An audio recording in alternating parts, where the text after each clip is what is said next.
Senhoras e senhores, Armínio Fraga.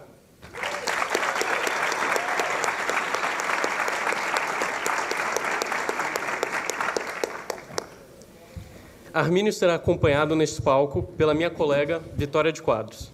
A Vitória se formou em Harvard em Matemática Aplicada e Economia e é doutoranda em Economia, e trabalha atualmente num fundo de investimento em Nova York, investindo nas moedas de países emergentes.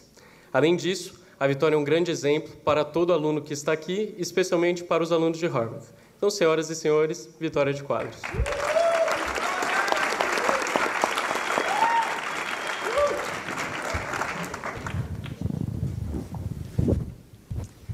Bom, é um prazer ter você aqui conosco, Armínio, hoje.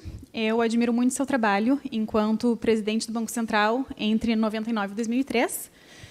Você foi responsável por grandes mudanças que trouxeram estabilidade econômica para o país, como a flexibilização do câmbio, e estabelecendo as metas de inflação para o Brasil e também lidando com a crise de moratória da Argentina. Então, tudo isso fez o país ter estabilidade econômica e abriu o caminho para o Brasil ser o país que é hoje. Muito obrigada.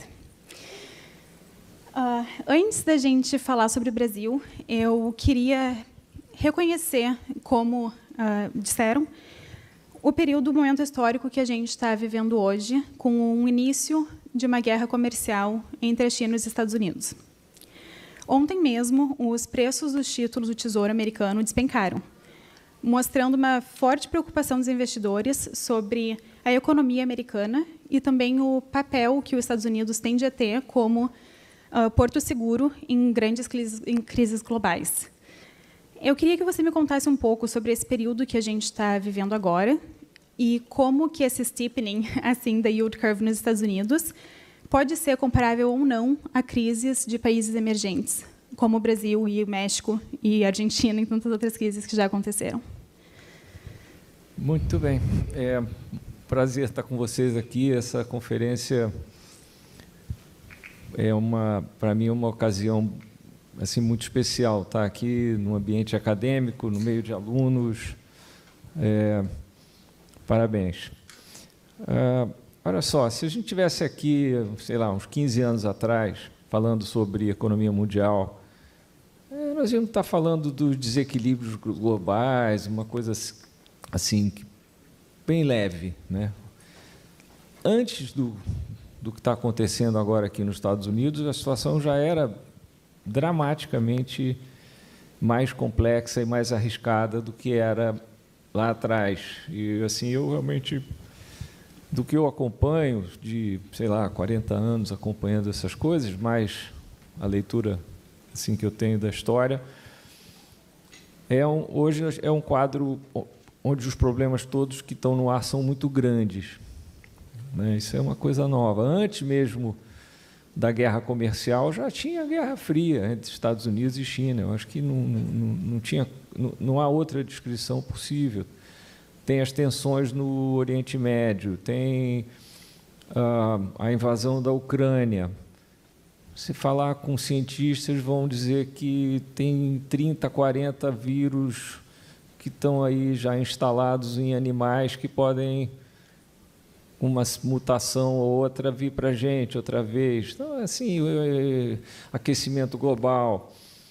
É um mundo duro, é um mundo onde o Estado-nação está de volta, meio que dividindo o mundo, etc. Nesse quadro chega, então, aqui o presidente Trump e vê nas ideias dele assuntos que estavam resolvidos na virada do século XVIII para o século XIX. Então, assim, isso não é pouco, sabe? Não é pouco. Os Estados Unidos sempre foram uma espécie de modelo, de estrela guia para que o resto do planeta evoluísse bem. Claro, tinha o poderio militar, mas eu acho tão importante quanto, se não mais, você tem o soft power. Eu acho que um tema que, se não me falha a memória, foi inventado aqui, em Harvard. E a perda do soft power é um assunto é uma situação, quer dizer, representa uma situação perigosa, porque a única chance que a gente tem de países como a China crescerem bem é nós mostrarmos que o nosso modelo, um modelo democrático, liberal, solidário, é melhor. A gente não pode perder isso. Sim. E como você definiria soft power? Soft power, nesse caso, também é a credibilidade dos Estados Unidos e, então, como ele se posiciona nesse cenário global e que a gente pode também ter um pouco de previsibilidade, e essa previsibilidade está sendo quebrada agora? Sim. Inclusive, se pensar no que era uma chamada ordem global, aquilo que nasceu em Bretton Woods, não sobrou nada. Não sobrou nada. Hoje não existe diálogo, não existe... dentro das organizações internacionais, um espaço onde se pode discutir os assuntos civilizadamente e avançar. Isso está fora do cardápio hoje. Então...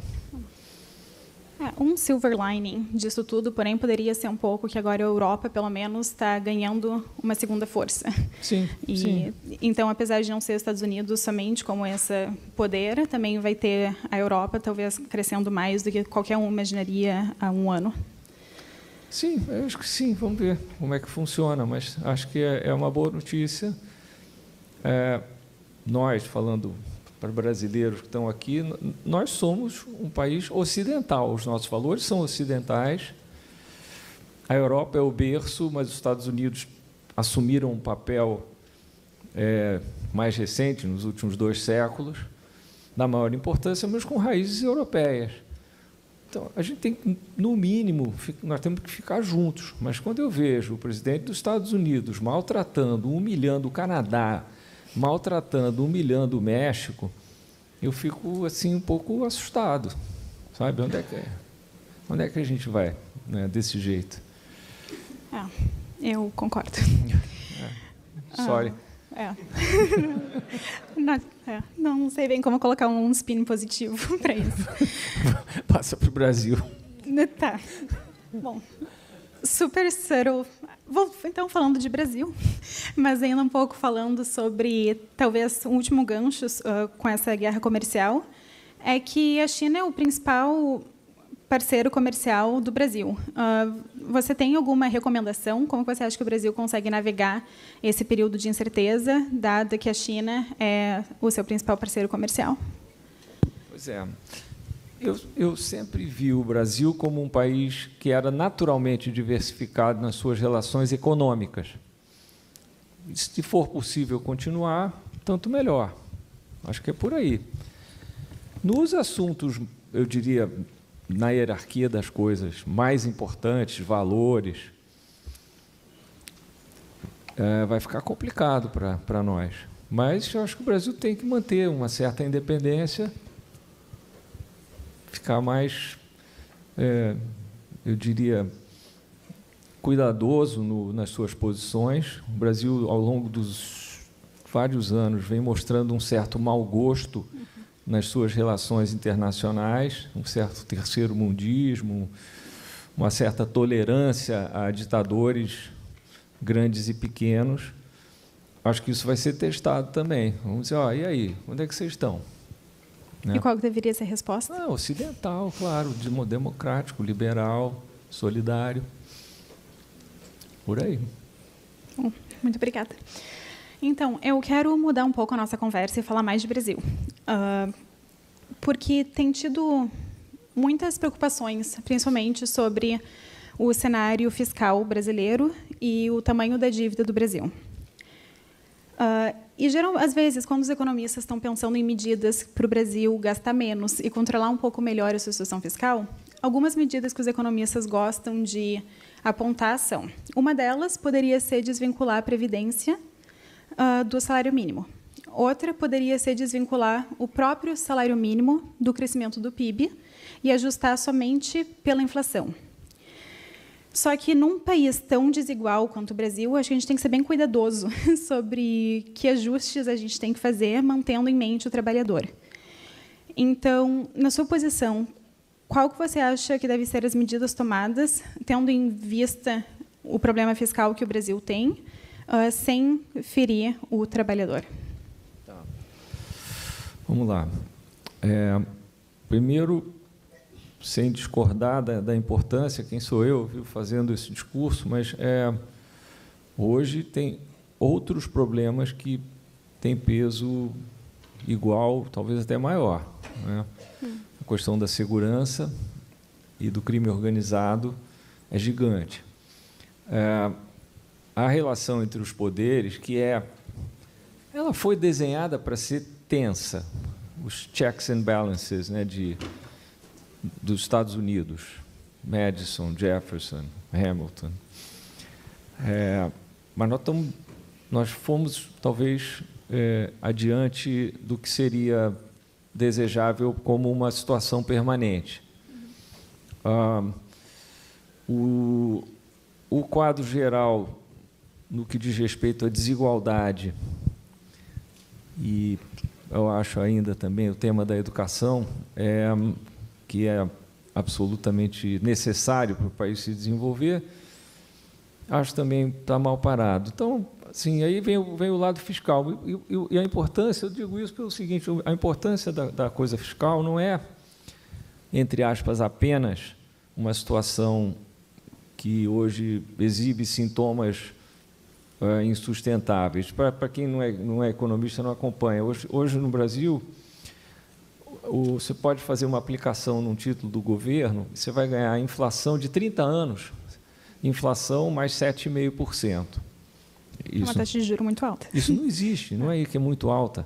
Se o Brasil continuar crescendo no ritmo recente, que é também, a propósito, menor do que o americano, e, em geral, um país como o nosso, que é cheio de oportunidades, deveria crescer mais rápido que os Estados Unidos. Capital humano, educação, melhores práticas. O Brasil devia crescer 2 pontos acima dos Estados Unidos. Nos últimos 40 e poucos anos, cresceu quase 1 ponto abaixo por ano. Então, assim, pagar 7,5%, isso se a gente fosse médico, e depois um outro dado também igualmente, não, mas quase tão importante, se olhar as expectativas de inflação também embutidas no mercado, estão acima de 6%. Então, assim, se fosse aqui na escola de medicina, a gente dizia assim, esse paciente aí está mal. O país cresce 2,5%, está pagando 7,5% numa dívida que é grande, não precisa ser nenhum ganhador da medalha Fields para saber que a conta não fecha. Essa conta não fecha, né? Então, daí a necessidade, mas não é só isso, tá? Não é só isso. Sim, é preciso parar de tomar dinheiro emprestado para pagar juro, tá? Basicamente, é isso que está acontecendo. Também, quem vive no Brasil já ouviu falar no tal de cheque especial, cartão de crédito, tal. Essas taxas, assim, são feitas um atoleiro. Você encostou um dedo, morreu. Tem vários aqui que são do ramo, ficam longe disso, e eles são bem-sucedidos por isso, né? Bom, tem muita coisa para falar sobre isso. Então, só eu estou me falando muito, mas o meu ponto que segue essa conversa é o seguinte: o que nós precisamos fazer não é apenas, entre aspas, o suficiente para ter uma situação financeiramente sustentável, porque eu acho que as prioridades do gasto público no Brasil estão completamente erradas. E aí eu acho que está o espaço, para voltar ao seu gancho, aí a gente encontra o espaço para respostas grandes. Problema grande tem que receber resposta grande. Esse, assim, eu acho que é uma coisa mais ou menos óbvia, mas não é o que está acontecendo.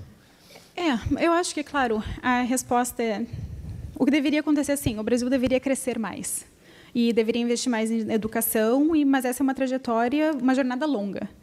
Então, mas mais para agora, para os próximos poucos anos, quando a gente fala de reformas, reforma previdenciária, reforma de ajuste de salário mínimo, quais são as reformas mais de curto prazo que podem ajudar com isso, enquanto a gente também trabalha nesses outros aspectos que são mais de longo prazo, para o país poder crescer com uma taxa rápida o suficiente para poder pagar a sua dívida e não ter esse problema de RG.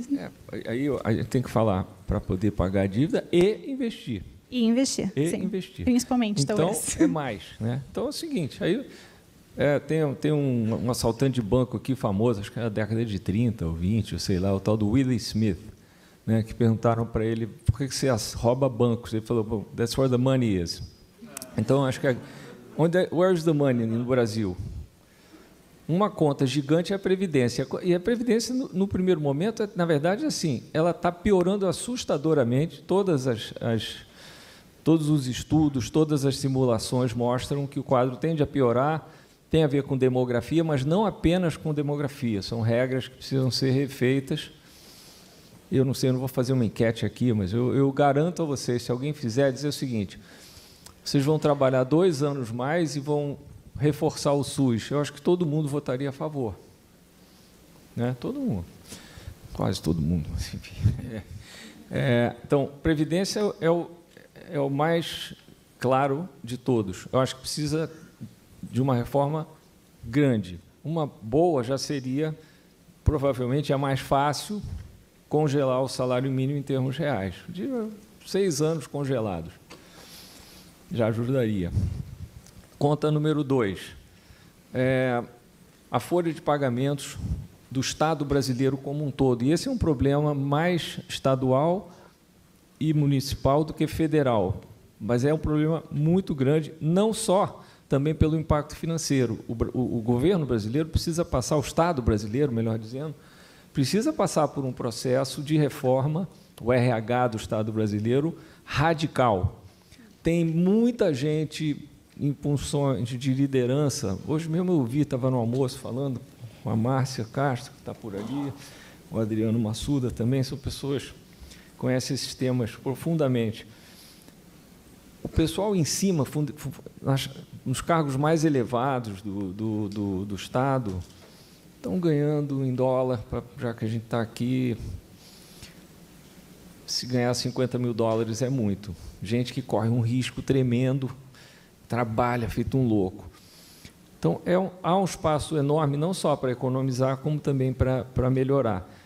Por que eu listo esses 2 espaços para trabalhar? Porque a soma do gasto com folha de pagamentos mais previdência, somando todas as esferas de governo, níveis, no Brasil atinge 80% do gasto. Então, se tiver alguém aqui da Business School, se o Brasil fizer um benchmarking, é um ponto completamente fora da curva. Deveria ser 60% e 80% do gasto primário, sem juros. Então, e tem um terceiro que eu acho escandaloso, que são os chamados gastos tributários.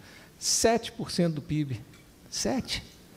Isso é assim, sim, tem os regimes especiais de imposto de renda, que estão agora começando a ser discutidos, finalmente. Mas, assim, eu até falei no outro painel, me perdoa quem estava lá, mas se você é um advogado, ganha $1 milhão por ano, você paga, pelo regime especial simples, paga 5% da sua receita, mas como esse setor, os custos são mínimos, vai pagar 10% de imposto. Não faz o menor sentido. Eu sou totalmente contra as propostas do Piketty e similares, pagar uma alíquota marginal gigante, mas pagar 10%, 12% é uma vergonha. Uma vergonha. E aí, o que acontece? Nós que queremos reformar uma visão liberal, moderna, progressista, a gente fica sem autoridade moral se não botar isso em discussão. Então, tem 7 pontos do PIB. No fim do governo Fernando Henrique Cardoso, eu acho que isso era 2 ou 3. Então, a gente tem que buscar esse dinheiro todo para ter uma taxa de juros normal no Brasil e para também gastar melhor. Outro número para vocês também, o Brasil chegou a ter 5% do PIB de investimento público, hoje é 1 e pouco. Tem uma pouca flexibilidade do orçamento, que é outra coisa muito importante. Mas tem que mexer nisso. Agora, é fácil? Não, não é. Mas eu acho que é obrigação do governo explicar o que está acontecendo e fazer propostas, e passar o ônus para quem pode fazer o dever de casa, no caso, sobretudo, legislativo. Sim. Outra questão muito importante que eu acho no Brasil agora é a coordenação entre política monetária e política fiscal. Nos últimos anos, a política fiscal tem sido uma política expansionista, enquanto a política monetária está aumentando os juros para tentar controlar a inflação. E isso tem gerado bastante pressão sobre o Banco Central para cortar juros. E, inclusive, tem gerado também ataques pessoais ao, por exemplo, Roberto Campos Neto, ex-presidente do BC. E eu ouvi que, quando o senhor era presidente do Banco Central, você costumava, às terças, almoçar com o pessoal da Fazenda e também, todas as semanas, tomar café com o pessoal da Casa Civil. Eu queria ouvir um pouco mais sobre essa história e sobre por que você acha que é importante ter esse diálogo entre a política monetária e a política fiscal para a estabilidade econômica. O único tópico que a gente não discutia nos almoços no Ministério da Fazenda era o Copom, é um acordo nosso. Mas a gente ouvia muito o que a turma do Ministério tinha a dizer, porque eles tinham informações importantes, por exemplo, vindas da Receita Federal sobre o estado da economia e essas coisas. Mas o nosso acordo tinha a ver com uma característica, eu acho importante, desse sistema, que a gente copiou de outros países, que basicamente diz o seguinte: o governo escolhe a meta e o Banco Central executa. Isso é muito importante. Isso significa que o governo é parceiro. Então, o que seria uma cooperação virtuosa? Seria você ter, num momento como esse, em que o Banco Central está tendo que jogar o juro para 14%, 15%, um juro real no curto prazo de 10%, um juro real mais adiante alto ainda, seria o quê? Seria reforçar o lado fiscal. Então, o chamado mix de política macro, fiscal e monetário, hoje, é um diagnóstico óbvio que está faltando apoio do lado fiscal. A coordenação não virtuosa, viciosa, seria o oposto. Dizer, o Banco Central baixa aí o juro, aí, porque isso aí tem um impacto fiscal. Isso aqui, o Departamento de Economia aqui ou lá em Berkeley, ser reprovado. Mas é o que a gente escuta de vez em quando, né? Não, sim, claro, mas é fácil. Não, tem que cortar juro, está na hora de cortar juro. Mas isso é um discurso fácil. De fato, as taxas de juros no Brasil têm sido incrivelmente altas, mas, nos momentos em que houve bom senso e uma pitada de responsabilidade, as coisas melhoraram bastante. Quando tinha o teto dos gastos, a taxa real caiu para abaixo de 4%. Lembrando que nos Estados Unidos, os Estados Unidos hoje não é mais um tão bom exemplo, mas, enfim, dava para trabalhar. Né? Dá para trabalhar. E lembrando que o 7,5% que eu falei não é assim um problema cíclico, tem uma inflaçãozinha, o Banco Central aperta. Não, 30 anos desse juro. Né? Então, o arcabouço não está funcionando como deveria funcionar. O arcabouço é pilotar. É uma coisa você dizer, você está pilotando aqui uma Ferrari, andando aqui no Memorial Drive a 300 por hora. Vai bater. Bom, então, falando sobre bater e sobre os sinais que o governo, que o Banco Central deveriam ouvir, de que está indo rápido demais e vai bater, de que não... Como é que né, tem que colocar o pé não no acelerador, o outro, e parar um pouquinho. Agora, em dezembro do ano passado, o dólar chegou a 6,3. E, como você disse, a taxa de juros estava sendo precificada a 16%. E assim... Tem duas narrativas sobre o que aconteceu, eu acho, agora em dezembro. Uma das narrativas é de que a Faria Lima e que também fundos estrangeiros estavam especulando e apostando contra o Brasil. Uma outra narrativa pode ser de que tanta volatilidade econômica, realmente, o mercado e os investidores querendo dar esse aviso ao Banco Central e ao governo. Está indo rápido demais, as coisas vão dar errado, vai bater. E eu acho complicado saber quando que o governo ou o Banco Central devem interpretar esses ruídos e essa volatilidade como um aviso, ou quando que eles devem interpretar como realmente só barulho, noise, e deve ser ignorado e continuar como está fazendo. Então, como que você acha que deve ser esse diálogo entre governo, Banco Central e mercado financeiro? Primeiro, assim, eu acho que essa ideia de que isso tudo é resolvido por meia dúzia de operadores da Faria Lima não é assim. É a economia como um todo. que está dando esse sinal? O sinal é imperfeito, mas é o melhor que a gente tem. Então, definitivamente, não é para ignorar e reagir como se isso fosse algo pessoal. Vamos dizer, o mesmo governo, o mesmo presidente do Brasil, teve total apoio quando ele chegou, com muito bom senso, em 2003, e jogou fora o programa do partido dele e fez um ótimo trabalho, e as coisas deram muito certo, porque havia um receio de que políticas exóticas fossem implementadas e não foram. Então, assim, essa coisa... Então, você diz assim, quando o mercado dá um sinal ruim, você reclama. Quando dá um sinal bom, você gosta. Não é bem assim, né? Sim. Antes de continuar a nossa conversa, eu sei que você tinha uma hard stop, porque tinha um compromisso às 6, são 10 para 6. Você ainda tem hard stop e a gente termina logo. 6h15, mas tudo bem. 6h15, tá bem. Mas eu tenho que chegar lá, né? É o seguinte, eu estou aqui substituindo o pai do Pix, que não pôde vir. Eu sou o avô do Pix, para quem não sabe. Então, isso me dá certos privilégios. Chegar na hora... Mas tudo bem, vamos lá. São 10 para 6, tá bem. Mais 10 minutinhos. 5 minutinhos, 10 minutinhos? Sim. Tá bem. Então, falando de crise, eu queria também pedir a tua opinião, porque eu escuto algumas comparações do Brasil agora com o Brasil de 2014, 2015, antes da crise, justamente por essa questão fiscal. Porque a dívida tem crescido bastante e, com a taxa de juro tão alta, também fica mais caro financiar essa dívida. Então, essas preocupações começam a surgir. Mas, por outro lado, o Brasil está crescendo mais do que ele crescia em 2014 e 2015. O BNDES está dando menos subsídio e a gente não tem assim preços controlados do mesmo jeito que a gente tinha com a Petrobras naquela época. Então, eu queria ouvir a sua opinião sobre essa analogia. Se a situação agora é parecida com a situação de 2014 e 2015 e a gente deveria tomar cuidado, ou como que a gente pode aproveitar essas vantagens atuais para evitar essa crise e para aumentar a produtividade e aumentar o crescimento? Tá. Ótima pergunta, mais uma. Então, 2014, 2015... Para quem não se lembra, foi um ano onde houve uma enorme expansão fiscal.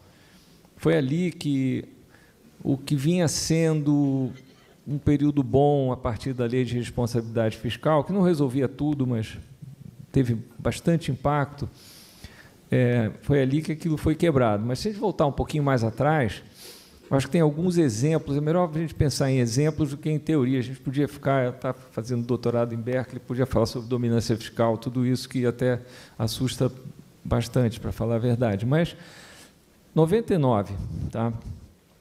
Em 98, o candidato e presidente Fernando Henrique Cardoso anunciou um ajuste fiscal duro, 4 pontos do PIB. A maior parte pelo lado da receita, mas 4 pontos do PIB não é pouco. Cumpriu, foi possível acalmar aquela situação que estava ameaçada ali de perder o controle. Eu cheguei nesse momento, a gente introduziu o tripé e tal, o resto deu certo. Mas, no início do ano, quando a gente estava botando esse sistema para funcionar, as expectativas de crescimento do PIB eram, consenso, -4, tá? Porque estava sendo feito um ajuste. Não foi mais um pouquinho. Mais 0,3, mas foi mais. E, dali, o Brasil começou a crescer trimestre a trimestre, 4% anualizado, até que veio as crises de 2001, com o racionamento, etc. Mas esse foi um exemplo. Ajuste fiscal, confiança, em vez de -4, engatou-se num ciclo positivo. Aí veio a situação lá que você... mencionou com a presidente Dilma Rousseff, uma bomba fiscal, impacto enorme na demanda, PIB. O PIB, em 2 anos e meio, per capita, caiu quase 10%. O PIB caiu 7% nesse período. É muita coisa. É uma loucura. Anda um pouco mais. Teto de gasto. Né? Chega lá, governo Temer, aquela confusão, impeachment, Aí ele apresentou lá uma série de propostas assim muito, assim eu diria, razoáveis, né, de bom senso, e introduziu o teto. E quase que em meses as taxas de juros despencaram. Então, eu não sei até onde a gente precisa ir para entender isso. Eu sei que você falou assim, medidas. Bom, uma coisa talvez realista para o atual governo seria algo que fosse palatável para o atual presidente.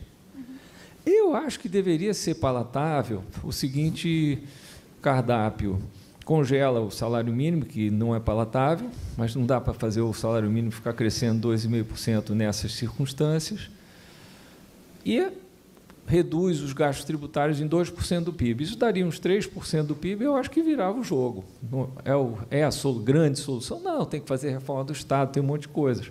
Mas tem algumas que já foram feitas também. Tá? O Brasil fez muitas reformas, a gente não pode esquecer disso. Uma reforma trabalhista, que foi bastante boa, uma reforma da Previdência, que, na época, resolveu alguma coisa. Numa área crucial, que é o saneamento, a reforma do marco do saneamento está dando resultado, vai dar um impacto gigantesco e absolutamente positivo, e, diga-se de passagem, com capital privado, porque esse é o setor mais fácil que tem. É um contrato de 3 linhas. Entrega a água limpa, recolhe o esgoto e trata. Sim. E é seu. Quem pagar mais, leva. E obviamente, cobra, né? Então, assim, eu não sei, eu devo estar parecendo que eu estou bem negativo, eu de fato estou, mas eu acho que a gente tem muito espaço para melhorar, sabe? Então, assim, às vezes eu me acusam, minha mulher acha que às vezes eu estou sendo sarcástico.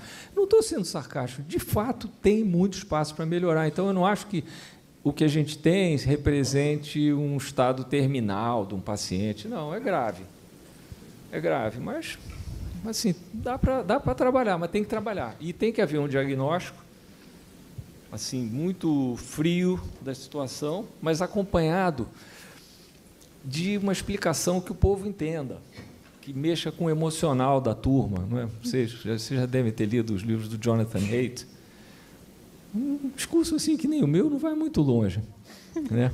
Tem que ter uma coisa um pouquinho mais saborosa para a turma também comprar. E mostrar também, mostrar o que pode acontecer. O que eu posso dizer é o seguinte: eu acho que um governo arrumado, um outro governo, Fernando Henrique, eu teria vergonha de não crescer 4% ao ano de maneira segura, não é assim esse voo de galinha.